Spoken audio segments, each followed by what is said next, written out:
Hello and welcome to this podcast from the BBC World Service. Please let us know what you think and tell other people about us on social media. Podcasts from the BBC World Service are supported by advertising. You have a lot going on. That's why Macy's created in-store and curbside pickup.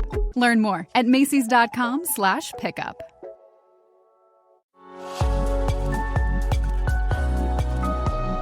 Now on the BBC World Service, Witness History with me, Bethan Head. And today we go back to 1999 and the city of Bristol in the southwest of England, where the world-famous graffiti artist Banksy started out.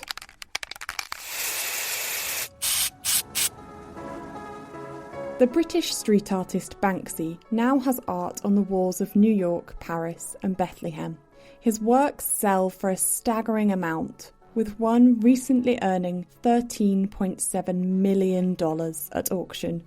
Although it's difficult to pinpoint Banksy's first work, it's widely believed that a mural showing a large cartoon teddy bear throwing a Molotov cocktail at 3 riot police is his first recognised large piece of art.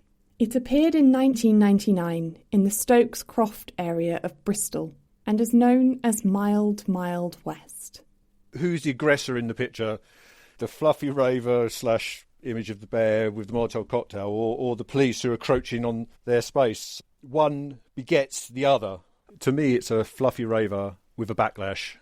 Jim Payne owned Subway Records, the shop next door to the mural. It's typical of the Banksy style, which couples graffiti stenciling with dark humour and political and social commentary. In 1995, Jim opened his first record shop in the city of Bath. He got Banksy involved to add graffiti-style painting to the hallway and basement of the shop. I'd opened the shop in Bath and wanted it painted, or given, some atmosphere, some vibe. And we painted it green, and then he came laid over the top some freehand stuff and some stencils. In 1997, Jim opened his Bristol record shop. And by 1999, he was bored of looking at the derelict building next to it. Actually, the same landlord owned these 2 buildings side by side. The one next to me was derelict, and it had a nice big space on the outside, and it seemed a wasted space to me. So I got him round and asked him if he wanted to do it. To which Banksy said yes. He had this sort of LA riots-inspired shopping trolley burning, anti-consumerism really. Where the location is on Stokes Croft, it's one of the main arteries in and out of the city centre. At the time, Bristol was part of the 1990s rave scene in Britain. Massive dance parties held in the countryside or warehouses. The police view scenes like this with anxiety. They've seen them before, unlicensed gatherings on wasteland and in empty warehouses.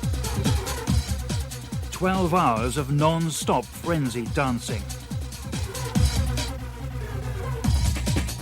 You can't buy alcohol, it's frowned on, but the pushers are there and drugs change hands. It's a rave.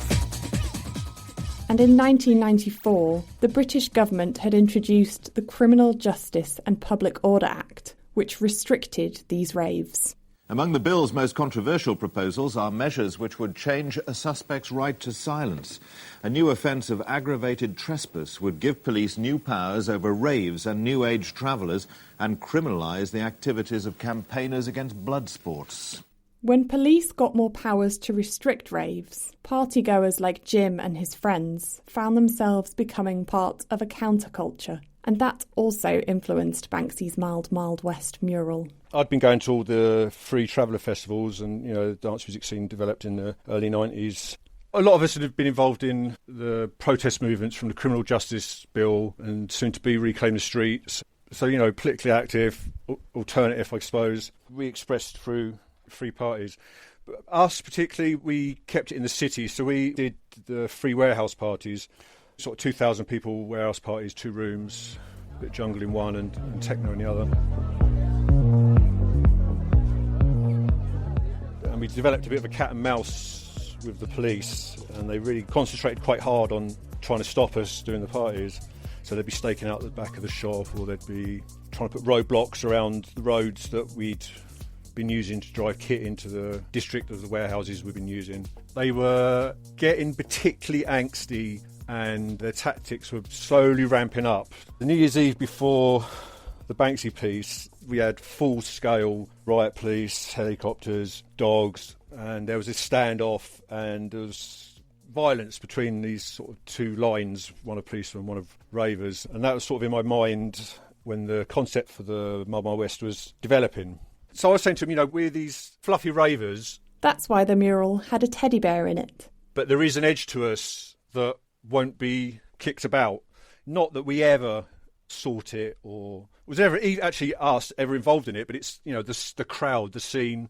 Jim says they didn't want to cause trouble, they just wanted to have fun. Banksy normally works in the dead of night to avoid being seen. But back in 1999, Jim and Banksy worked through the day. We literally brought a big ladder out the shop mid-morning, stuck it up, emulsioned one day, black emulsion, and the next day put the piece up. And actually the next day, he wasn't quite happy with some of the outline on the police. So at the end of the second day, he covered up a few lines of the riot police and just came and touched them up again on the next day. But, at that time, he wasn't blown up quite as much then. But, didn't raise an eyebrow. I mean, we were constantly looking out for adverse reaction. But, it was real easy, laid back. And, of course, owning the shop next door and knowing the landlord, who I didn't ask permission from, actually. Sorry, Bob. So I was holding the ladder. Stood on the bottom. I was eyes, ears, feet. Mild West can still be seen today. And when lockdown restrictions aren't in place, it's part of Banksy tours in Bristol. In April 2009, the piece was vandalised with red paint by an anti-graffiti organisation, but it was quickly repaired.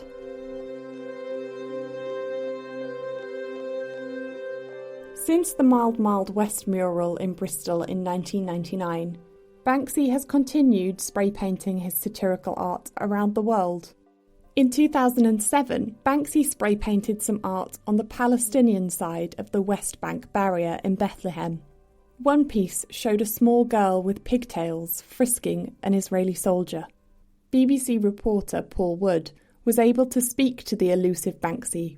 Well, yes, he is certainly very elusive. I've had negotiations with wanted terrorists which have gone more smoothly than our attempts to speak to Banksy, but we did, in the end, manage to do it. So, after tracking him down, he granted us this extremely rare and exclusive interview. Can you tell me how people reacted to you, or did you come and go in the dead of night? Was it the usual kind of secretive Banksy exercise? Obviously, there's a good reaction from the locals, but it's an operation that runs as it does. It'd be good if more people came to see the situation here for themselves. If it's safe enough for a bunch of sissy artists, it's safe enough for anyone. Why the secrecy surrounding your identity? Is it practical, because sometimes the police don't like you graffitiing, or is it some other artistic reason for it? Artwork speaks louder than words. I'm not a talker, I'm a painter. His work often involves political protest, and many pieces have featured children and rats. This year, he's already painted an image of an escaping prisoner on the side of a disused English jail. Jim will always be grateful to Banksy for painting the mural next to his shop, not just because it drew attention to his business, but because Banksy gave him a piece of work which depicted a dog pointing a gun at a gramophone. It was a protest piece against consumerism, which years later helped Jim buy a house. He gave me his master's voice, as a dog with a gramophone, stencilled over the top. And I owned a cafe across the road from the record shop. And I just had it sat on a hook by the front door.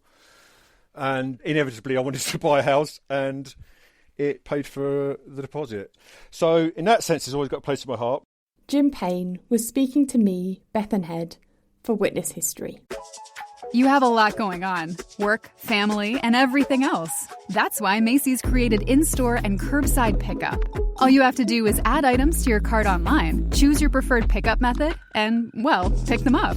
And if you don't have time for a trip to the store, choose same-day delivery, powered by DoorDash, and available at select Macy's. It's valid on most in-stock items. Learn more at Macys.com/pickup.